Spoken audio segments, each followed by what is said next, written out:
Taking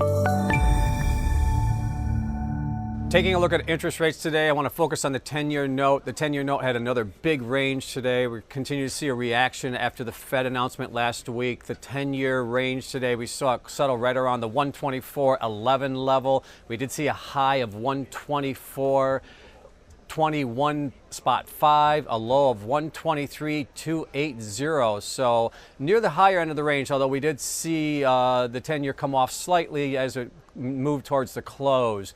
Looking at the action, though, we continue to see this breakout continue for 2019.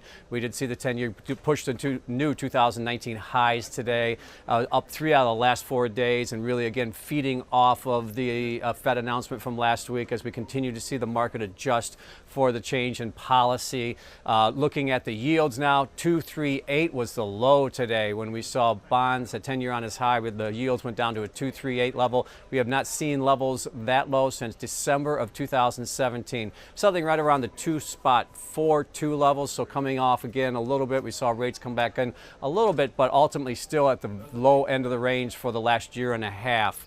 And looking at this week, I want to focus on the Fed, really. The Fed is going to be in focus. We have a lot of Fed speakers this week. We had Evans this morning, Chicago Fed President Evans speaking this morning, and we're going to continue to see Fed speak throughout the week, and it does influence the market. We're seeing the bond market react accordingly to the announcements. Again, there's continue to play into the narrative here. As we saw last week, we did see the 3-month and the 10-year invert, and now we're seeing it shift a little bit further out in the curve to the 1-year 10-year.